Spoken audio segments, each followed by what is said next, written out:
Hello, and welcome to the channel. My name's Kron. So if you don't mind, I'll be looking down at my notes once in a while because I'm not yet that comfortable speaking fully in front of a camera. However, if you're watching this, then you are among the 1%, and let's be clear, it's probably less than 1%. Probably far less than 1% of people that understand that in 2022, humanity is undergoing a crisis in terms of the degeneration of our physical forms. The fossil records for animals and looking at animals in nature and as well as in domestication, they seem to be by and large fine. However, when you look at the fossil record of humans, we seem to be fine up until about 12,000 years ago, after which we undergo massive, massive degeneration. And if you are watching this, then you probably understand that this degeneration is not purely aesthetic, it's not purely a little bit of form or function, it's life threatening issues, sleep apnea issues, things that would kill people if we were not in this modern age of medicine and modern age of the ability to live very, very comfortably. Now, that's not to say that these two issues are not interrelated. They are likely interrelated, and we'll get into that. However, what is absolutely bizarre is that this degeneration in humans has been treated as normal. It's been treated as a profit incentive, actually. Things like double jaw surgery, things like sleep apnea, things like teeth crowding, things like your wisdom teeth not coming in, those have been treated as if this is routine.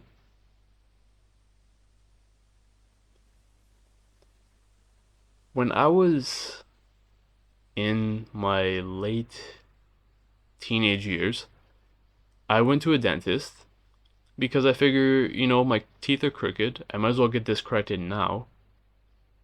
And the dentist recommended double jaw surgery. So I went to the double jaw surgery surgeon and they said, okay, we're going to do this operation and you'll be out for about a month, 2 months, 3 months with your jaw wired shut, drinking through a straw.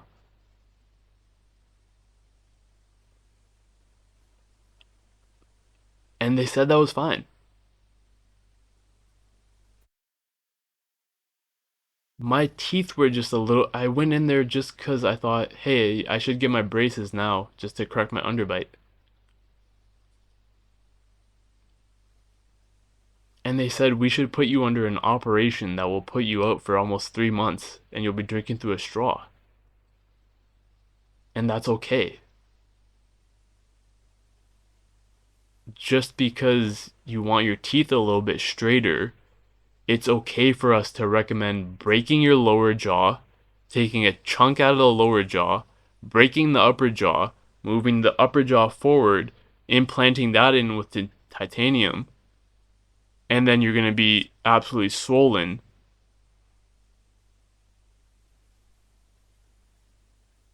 And they said that was okay. That's fine. You want your teeth a little bit straighter? That's what we have to do. Okay, fair enough. That's what they think they have to do. That the callousness, the carelessness with which they approached that situation for me awoke something in me because I thought at that point there shouldn't be anything fundamentally wrong with me. So why should I need what is clearly a massive surgery. That is a massive surgery. That is a massively invasive surgery being handed out like candy. I just wanted my teeth straightened.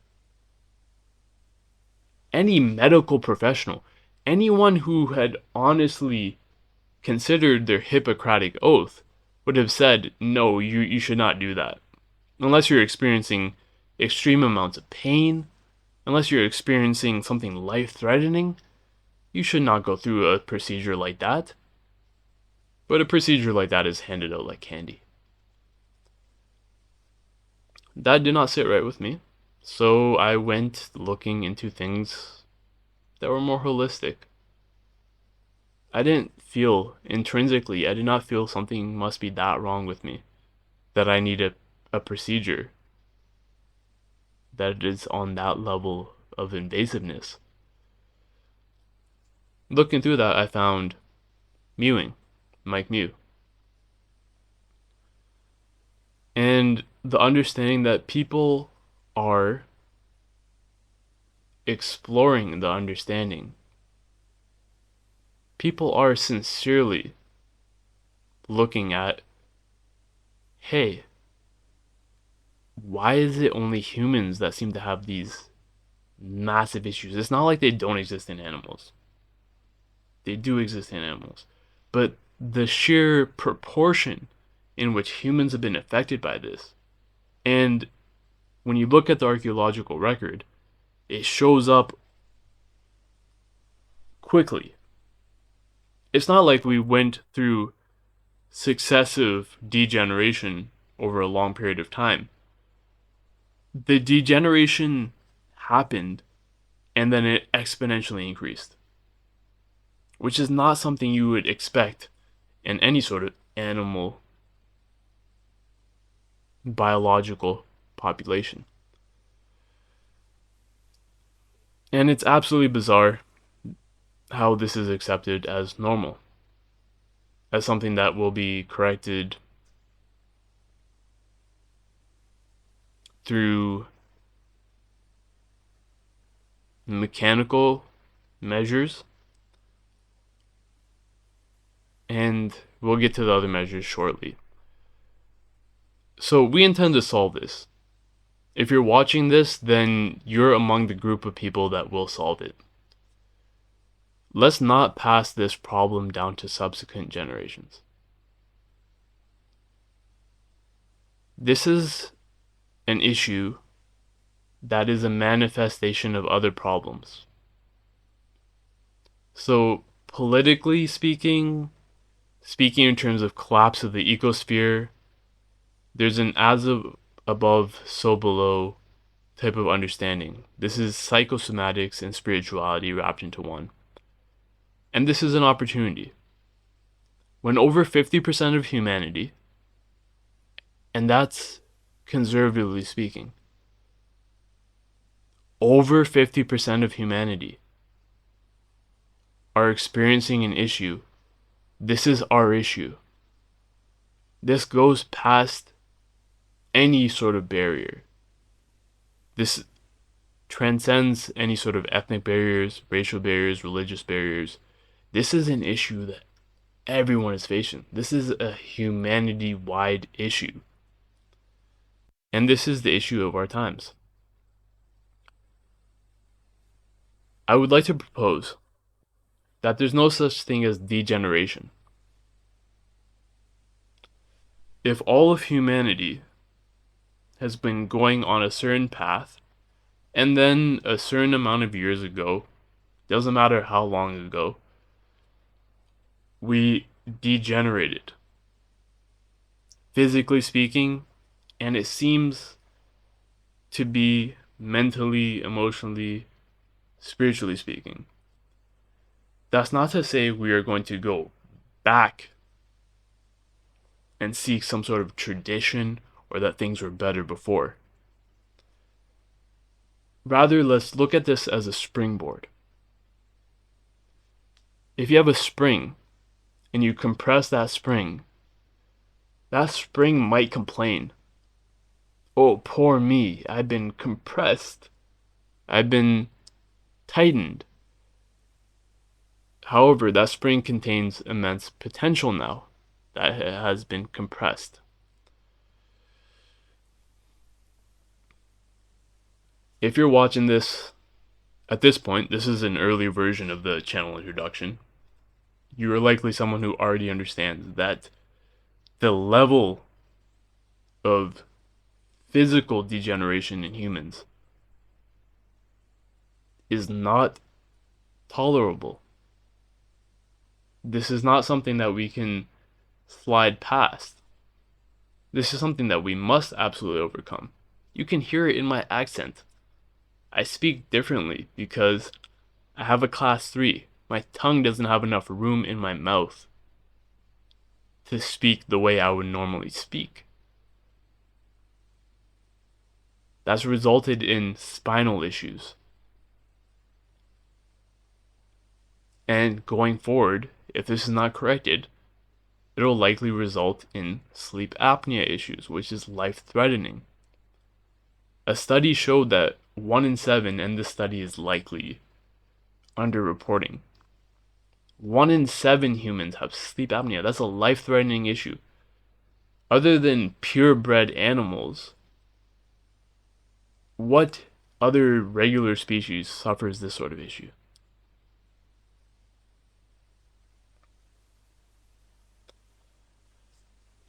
There's been talks of lookism, which is where certain things like the word mewing actually caught on, where it was reaching an understanding, although they didn't seem to ever quite articulate it, that someone at their proper level of human development is attractive, that is healthy development, and unattractiveness is essentially someone that did not fully develop to that level. And we are at a point in humanity where over 50% of people, easily over 50% of people, do not fully develop to their potential. This is a crisis.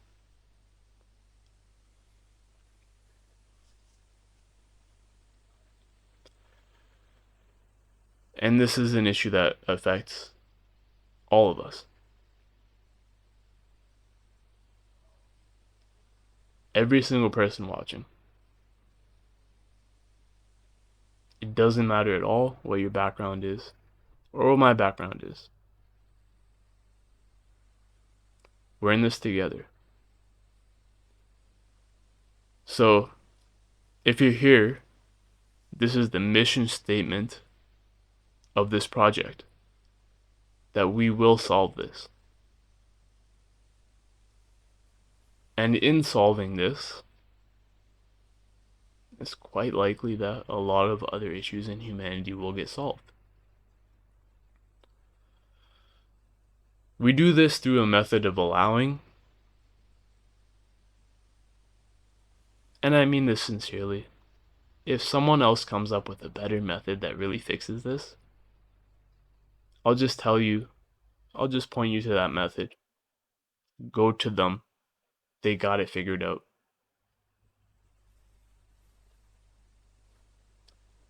But as of yet, I do think that we, in this channel, you watching right now, this is an interpersonal conversation. This is a one-to-many discussion, so many people will watch this video, but I'm speaking directly to you. Okay? You understand the level of issue that humanity is facing, and you also understand how it affects you, how it's affected your life. I've dedicated about 10 years, and I can truly say dedicated. I think about this stuff constantly. Constantly. It's been my whole life for about 10 years. And it will continue to be. And that's the mission statement for this channel, for this project. So I'm very glad to have you on board right now as you're watching this. And I want to tell you that we will fix this. Um, whole body breathing, which is it's the name I gave it right now. It's gotten people results. It's gotten results that I did not anticipate. In terms of TMJ issues being fixed, in terms of appearance. If you want to look at myself and then go look back at previous videos, and other people's appearances as well, if you want to look at like sleep apnea issues like that, it's starting to get results.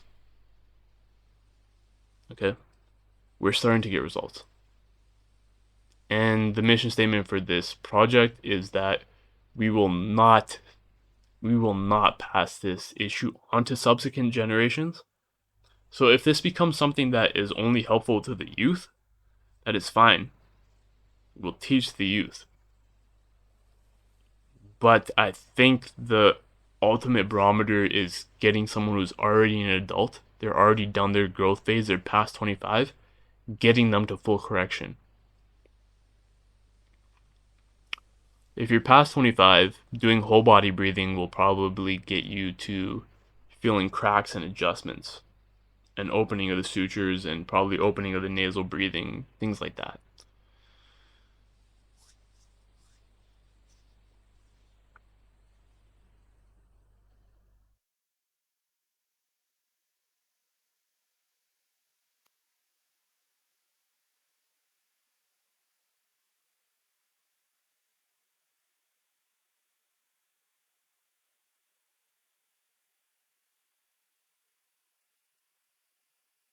So if you take out the fact that this is a YouTube video